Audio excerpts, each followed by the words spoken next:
Hola chicas, hola Marce, hola a todos. Nuevamente bienvenidos a una nueva clase grabada en el canal de YouTube para la materia práctica profesionalizante 1, el rol profesional del acompañante terapéutico. En este caso, o en esta clase mejor dicho, vamos a trabajar ciertos temas que tienen que ver con los anexos que les decía en el video anterior. El anexo 1, el anexo 2 y el anexo 3 del libro de Dadam sobre acompañamiento terapéutico. ¿Cuáles son los conceptos que vamos a trabajar? Vamos a trabajar el concepto de encuadre, entendiendo que son pautas, ¿sí? Vamos a hablar de la explicitación del encuadre, que es el contrato de trabajo. Vamos a hablar del modelo de informe que tiene que presentar el acompañante terapéutico en su trabajo, y les voy a dar una actividad en función de eso que la voy a subir a Classroom. Vamos a hablar del DSM-5 en relación al video anterior. Tal como se les adelantaba en el video anterior, vamos a hablar del código de ética y de la Asociación de Acompañantes Terapéuticos de la República Argentina, de ATRA, pensando el código de ética en relación a esta institución. Vamos a hablar de la Ley Nacional de Salud Mental y después vamos a hablar un poco de los derechos y los deberes que tiene el acompañante terapéutico. Si tenemos que hablar del encuadre, tenemos que definirlo como el conjunto de normas, tareas, horarios y honorarios. ¿Cómo se explicita este encuadre? A través de un contrato, que es un acuerdo de trabajo explícito en el cual se escribe o se redactan tanto las obligaciones y los derechos que tiene el acompañante terapéutico, el paciente como la familia. Si queremos hablar de un rol profesional del acompañamiento terapéutico, tenemos que pensar que hay un acuerdo de trabajo que tiene que tener obligaciones, que tiene que tener derechos, pero tiene que estar estandarizado. Yo, Juan Manuel Musante, tengo que ir a trabajar de lunes a viernes de 9 a 1 al colegio Nuestra Señora de Anabela y automáticamente tengo que explicitar eso. En el acompañamiento terapéutico, el acompañante muchas veces es vulnerado, es dicho en criollo, negreado por los sistemas de salud, muchas veces por las instituciones. Se flexibilizan los dispositivos laborales, ¿por qué? Porque no hay un encuadre claro.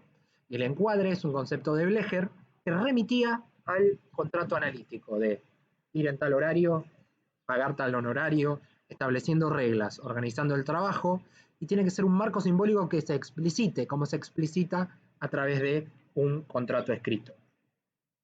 ¿Cuáles son los temas que explicita este encuadre? Los honorarios, las actividades que yo voy a realizar con el paciente, en qué lugares de trabajo las voy a hacer, cuáles son los objetivos, el general y el específico, los horarios que establecen tanto la familia como el equipo tratante como los acompañantes, los horarios, las salidas, qué tipo de salidas se van a hacer. Por ejemplo, en mi caso, cuando trabajaba como AT, he hecho salidas a boliches, a una isla de Tigre, a plazas, trabajé en hospitales mucho tiempo y se establecían ciertos objetivos en esas salidas. También se tienen que establecer la frecuencia de las reuniones, tanto de coordinación como de supervisión, que son quincenales, mensuales, semanales, y establecer la cuestión del secreto profesional, que esto lo venimos viendo en teoría y práctica de la T, y en práctica también. Resguardar al paciente en su intimidad, en su vulnerabilidad, en su fragilidad, entendiendo que hay ciertas cuestiones que no tienen que ser vulneradas. ¿Para qué sirve el contrato en sí, esta explicitación escrita? Sirve para mantener y para cumplir el encuadre y mantener el orden. Para controlar esto que les decía en el video anterior, el acting out, esta puesta en escena de los síntomas, y también lo que se llama desde el psicoanálisis el beneficio secundario de la enfermedad. El beneficio secundario de la enfermedad, ¿con qué tiene que ver? Si una persona tiene una alucinación, tiene una adicción, tiene algún tipo de síntoma, puede sacar tajada y tratar de buscar alguna ventaja respecto de eso. Sacar tajada, sacar algún beneficio. Eso es el beneficio secundario de la enfermedad. Si yo tengo que generar un contrato de trabajo escrito, tengo que explicitar las pautas, evaluar las amenazas y trabajar en un espacio seguro de, o susceptible de, a ver cómo lo puedo decir, susceptible de abordarlo laboralmente. ¿Por qué? Porque yo tengo que ver en qué lugar voy a trabajar, en qué momento y cómo. Si yo pienso el diagnóstico en función a todo esto que les decía del encuadre, tengo que pensar en el DSM. ¿Y el DSM en sí para qué sirve? El DSM, como ya lo vimos, es un manual de diagnóstico y tratamiento, también es estadístico, de los trastornos mentales. Tuvo 5 revisiones a lo largo del tiempo y la última fue en el 2013, cuando se sacó el DSM-5. Se explicitaron las patologías, los criterios, y yo quiero que a lo largo de la carrera en su quehacer profesional y en las prácticas sepan manejar el DCM. No hay que utilizar los diagnósticos para estigmatizar. Recuerden que yo tengo una mirada bastante psicoanalítica del tema y hay que saber utilizarlo de manera absolutamente clara. Vamos a hablar ahora de los derechos y de las obligaciones respecto del código de ética del acompañamiento terapéutico y vamos a hablar un poco de la Asociación de Acompañantes Terapéuticos de la República Argentina. Elegí esta imagen porque muchas veces el acompañante terapéutico tiene una función, tiene un rol, pero no está explicitado. El código de ética serviría para un poco desenmascarar esto y poder sacarle el jugo, darle este color natural a la fruta y hacerle entender a la T que tiene derechos, tiene obligaciones, tiene un código de ética que lo rige. ¿La ética para qué sirve? Tal como lo vimos en teoría y práctica de la T. Sirve para pensar que la T tiene que tener una obligación que es trabajar en equipo, tiene que trabajar en transdisciplina, tiene que decir estrategias, objetivos, planes de trabajo, tácticas, respetando las ideologías, las costumbres y también valorando lo que siente la otra persona. Si una persona tiene una religión determinada, tiene un hábito determinado, uno no tiene por qué criticar eso, pese a que en la vida por fuera del trabajo uno esté en contra o no esté de acuerdo con ese tipo de religión, con esa cultura o con ese hábito. Siempre el abordaje es desde el caso por caso, la singularidad, siempre pensar al paciente desde un individuo único e irrepetible y siempre desde el caso por caso. La ATRA, que fue presidida por Laura Frank, que tuvo la deferencia de estar con nosotros en Teoría y Práctica de la T, trabajó el tema del código de ética, pensando el tema de la práctica de la T desde la regularidad, desde el orden, desde el encuadre, desde dos tipos de resguardos o desde dos tipos de encuadres, el legal y desde la salud psíquica, tanto de el AT, como ya lo vamos a ver con el tema del burnout y la supervisión, y con el tema legal para saber cuáles son los derechos y las obligaciones en ese proceso. Brevemente, para hablar un poco del código de ética, porque les voy a dar una actividad para que hagan, van a tener que entender que el código de ética de la ATRA plantea como 5 ejes. Uno de los apartados tiene que ver con respetar los derechos y la dignidad que tienen los pacientes respecto del proceso de acompañamiento terapéutico. Siempre hay que formarse, actualizarse, estudiar, abordar las situaciones desde un compromiso profesional y desde un compromiso científico. Con responsabilidad social, sabiendo que hay un otro que hay que cuidar, que hay que acompañar y que hay que guiar, con competencia, es decir, teniendo habilidades blandas, escucha, empatía, trabajo en equipo, tolerancia a la frustración, motivación y siempre tratar a las personas con integridad, que muchas veces eso pasa, sobre todo en un contexto de pandemia, en un contexto sin COVID, que hay que trabajar a los pacientes con integridad y dándoles derechos, obligaciones, informándoles todo lo que les pasa, pudiendo tener autonomía. La actividad que van a tener que hacer respecto al código de ética también remite a estas cuestiones. ¿Por qué? Porque hay normas deontológicas que tiene que tener el AT. Si bien van a tener una materia de ética a lo largo de las prácticas, vamos a trabajar todo el tema de la ética. ¿Por qué? Porque el AT tiene que trabajar con deberes, trabaja con derechos, trabaja con obligaciones y siempre trabaja con el secreto profesional. Es vital y es importante entender cómo esperamos que nos paguen en tiempo y forma, que estemos en blanco, que nos den un encuadre, que tenemos derechos, también tenemos obligaciones. Tenemos que cumplir todo eso desde el secreto profesional, resguardando al paciente para poder, desde la ética, generar mejores estrategias y una inserción social y una autonomía real en ese proceso.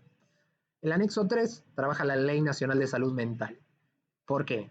Porque la Ley Nacional de Salud Mental habla indirectamente del rol de la T y habla de la realidad profesional y social.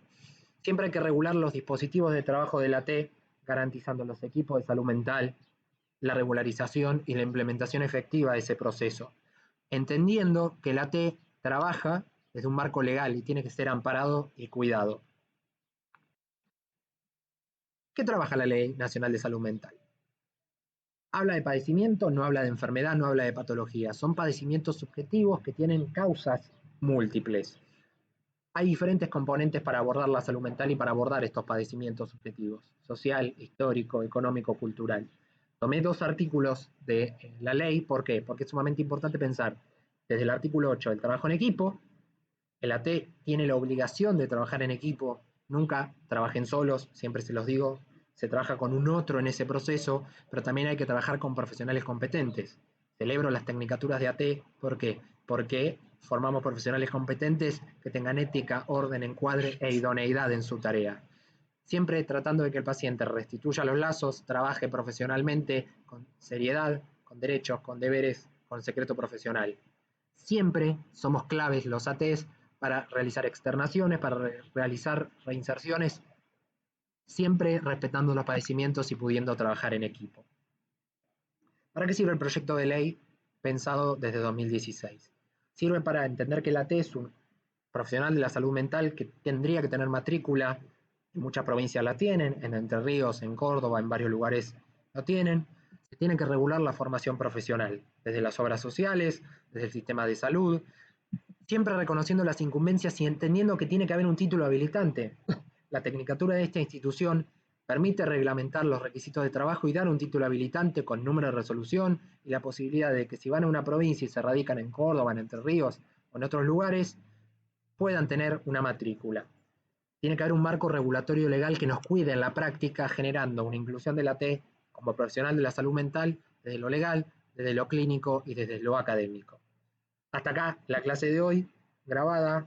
Les voy a dar una actividad respecto del código de ética y de los anexos, que la voy a subir a Google Classroom, pero les adelanto que la semana que viene, en realidad la otra semana, la semana del 29, vamos a estar trabajando casos clínicos. Vamos a trabajar 5 casos clínicos. El camino de la canción, donde se utiliza la música como estrategia. Después otro caso que se llama un camino desde lo psíquico hacia lo orgánico. Vamos a ver que las demandas de la T a veces no tienen que ver con la estructura psicopatológica, sino que tienen que ver con algo más corporal. Vamos a ver 2 que marchan juntos, que es otro caso clínico muy interesante. Una experiencia en grupo del Hospital Borda y un caso de alcoholismo femenino que tiene que ver con lo que veíamos en el video anterior. Estos 5 casos van a estar escaneados y disponibles en Google Classroom. Pertenecen al libro de Sandra Sarvia, Diversidades en la práctica del acompañamiento terapéutico. Estos 5 casos van a tener que elegir alguno para debatir y vamos a trabajar los 8 en un congreso o en un simulacro de congreso mediante la plataforma Zoom para debatir estos casos y hacer una evaluación de proceso. Para cerrar, voy a tomar una frase de David Fishman que tiene que ver un poco con esto que hablamos de la ética, del encuadre, de la responsabilidad del rol profesional de la T, porque las clases teóricas cierran con este video para después poder trabajar casos y hacer los exámenes orales. Vamos a cerrar con esta frase de David Fishman que dice así: saber escuchar es más que tener la capacidad de oír las palabras de los demás. Es, principalmente, poseer la capacidad de dejar de oír nuestras propias palabras. Hay que corrernos fuera del egoísmo, como dice María Laura Frank en Teoría y Práctica de la T, y hay que tener la empatía, la tolerancia a la frustración y la cercanía óptima para poder trabajar con el otro y mediante estrategias poder sacarlo adelante. Desde ya, muchísimas gracias por tomarse el tiempo de ver este video. Hasta acá las clases de las próximas semanas. Espero haber sido claro y que les sea útil a todas las personas que vean estos videos por fuera de los chicos de la Tecnicatura, porque para mí es un placer brindar el espacio y generar nuevos profesionales y construir entre todos mejores profesionales de la salud mental. Desde ya muchas gracias, nos estamos viendo en el próximo encuentro. Chau, chau.